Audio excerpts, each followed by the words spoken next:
Saudara, hari ini Litbang Kompas merilis survei Pilkada Jawa Barat yang diselenggarakan pada 1 hingga 9 November 2024. Pilkada Jawa Barat diikuti oleh 4 pasangan calon, yakni paslon nomor urut 1 Acep Adang Ruhiat dan Gitalis Dwi Natarina. Kemudian paslon nomor urut 2 JJ Wiradinata berpasangan dengan Ronald Surapraja. Kemudian paslon nomor urut 3 Ahmad Syaiqo dan Ilham Akbar Habibi. Serta paslon nomor urut 4 Deddy Mulyadi yang berpasangan dengan Erwan Setiawan. Survei dilakukan dengan wawancara tatap muka yang diselenggarakan Litbang Kompas dari tanggal 1 hingga 9 November 2024 kepada 630 responden. Dari jajak pendapat yang dilakukan Litbang Kompas, 4,1% responden menyatakan dukungan pada paslon Acep Adang Ruhiat dan Gitalis Dwi Natarina. 4,6% memilih paslon JJ Wiradinata dan Ronald Surapraja, sementara 9,0% responden ini memilih paslon Ahmad Syaiqo dan Ilham Akbar Habibi. Kemudian 65,0% responden memilih paslon Deddy Mulyadi dan Erwan Setiawan. Sementara itu, saudara, 17,3% responden masih belum menentukan pilihan atau tidak tahu. Nah, survei Litbang Kompas ini, saudara, menampilkan data elektabilitas paslon Pilkada Jawa Barat 2024 berdasarkan alasan memilih. Ada beberapa faktor yang berpengaruh, diantaranya kualitas cagup dan atau cawagupnya sebanyak 22,1%. Kemudian cagup-cawagup berpengalaman dalam pemerintahan sebanyak 19,2%. Kemudian visi, misi, dan program kerjanya sebanyak 17,6%. Integritas moral cagup dan cawagupnya 9,6%. Tampilan fisik cagup-cawagup ini akan juga menjadi salah satu faktor yang mempengaruhi memilih atau memberikan suaranya. Lalu bagaimana dengan peluang calon kepala daerah Jawa Barat memenangkan kontestasi Pilkada 2024? Kita undang bergabung bersama kami di sini peneliti Litbang Kompas Rangga Eka Sakti. Silakan Mas Rangga bergabung bersama kami. Selamat pagi Mas, apa kabar? Selamat pagi, sehat. Mas, kalau kita lihat dari hasil survei elektabilitas paslon Pilkada Jawa Barat 2024, ini apakah nantinya Pilgub Jawa Barat cukup hanya satu putaran? Dari hasil kita terakhir ini ya Mbak, jadi memang pilihan masyarakat Jawa Barat ini nampak sudah mulai mengerucut ya ke salah satu paslon. Agaknya agak sulit untuk membayangkan dari paslon-paslon lain untuk bisa mengejar elektabilitas dari paslon nomor 4 di 65%. Artinya dengan waktu yang sudah semakin mepet dengan hari pencoblosan, dengan hasil survei yang sudah diperoleh juga, artinya memang ya kemungkinan besar satu putaran begitu, tidak langsung. Nah, lalu selanjutnya, apa yang membuat publik memilih? Apa saja yang dipertimbangkan? Tadi ya dari hasil kita memang kualitas dari cagup-cawagup itu menjadi alasan atau faktor yang paling banyak mendorong pilihan dari masyarakat. Namun selain itu ada juga faktor terkait dengan pengalaman dari cagup-cawagupnya sebelumnya menjabat sebagai apa atau punya pengalaman di mana begitu. Dan yang terakhir di nomor 3 itu ada visi dan misi. Itu juga ternyata dipertimbangkan juga oleh masyarakat Jawa Barat, Mbak.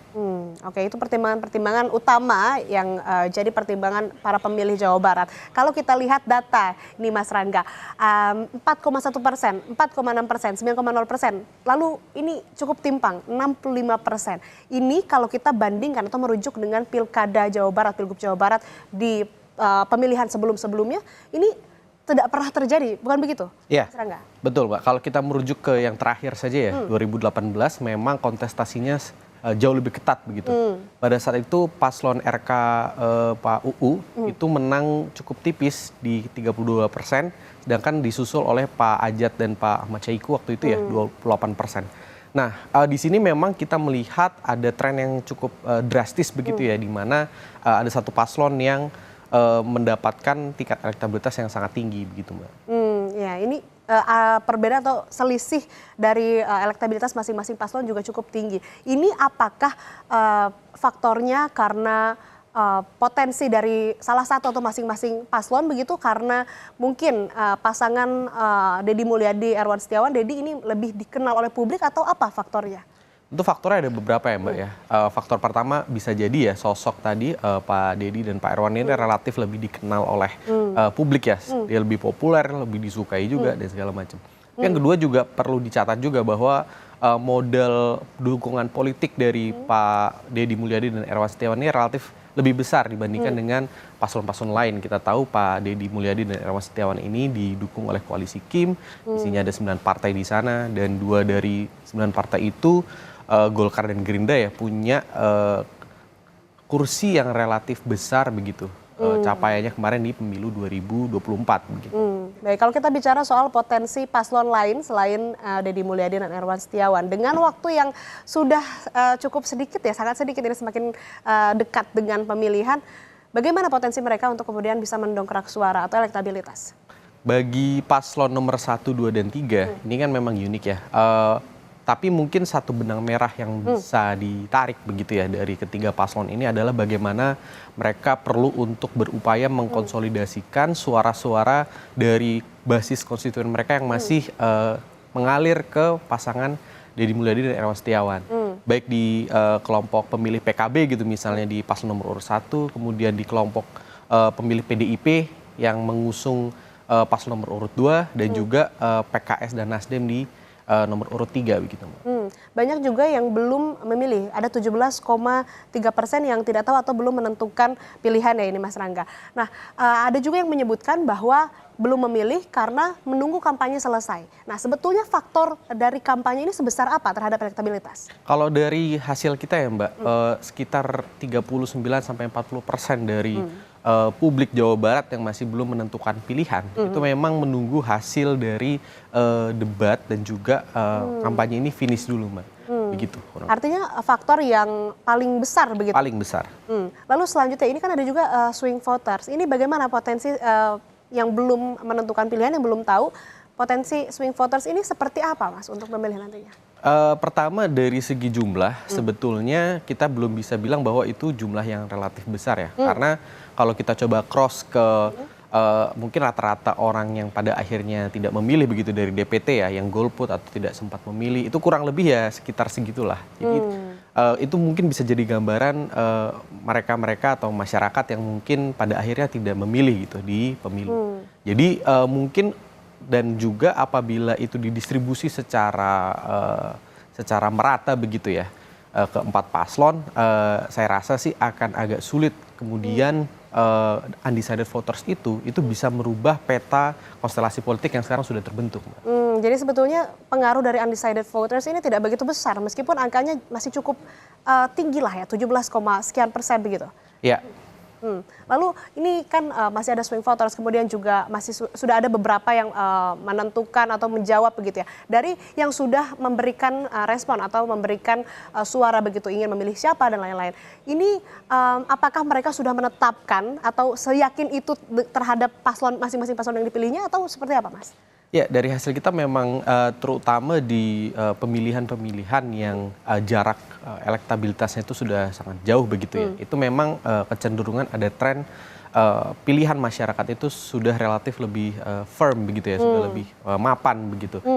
Dari hasil kita itu strong voters atau orang-orang yang sudah memastikan pilihannya itu udah di atas 60%, artinya sudah relatif stabil. Jadi angka elektabilitas dari hasil survei Litbang Kompas terhadap Pilgub Jawa Barat ini sudah firm ya pemilihnya, yang ataupun juga responden yang yang terlibat dalam survei Litbang Kompas begitu ya Mas.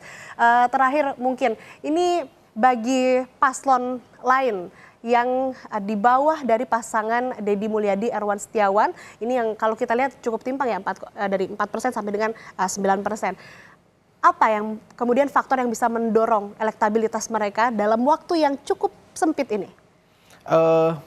Kembali lagi ya, menjaga basis-basis, karena ada salah satu faktor yang kita bisa lihat bahwa memang aliran suara mayoritas dari tiap paslon, partai yang mendukung paslon nomor urut 1, 2, dan 3 itu justru mengalirnya ke paslon Pak Deddy dan Pak Erwan begitu. Nah, tantangan bagi paslon nomor urut 1, 2, dan 3 adalah bagaimana mereka bisa mengkonsolidasikan lagi suara-suara konstituen pemilih partai mereka di PKB, PDI, dan juga PKS gitu misalnya, untuk utuh kembali ke paslon masing-masing itu tadi, Mbak. Baik, artinya memang meskipun tadi disebutkan pemilih atau responden yang memberikan suara di survei Litbang Kompas ini sudah firm, tapi upaya yang masih bisa dilakukan bagi paslon lain yang tertinggal begitu ya. Kalau kita lihat dari angka persen elektabilitasnya bisa tadi dengan berkonsolidasi lagi dengan partai politik dan juga pendukungnya. Terima kasih Mas Rangga Eka Sakti telah bergabung bersama kami di Sapa Indonesia Pagi.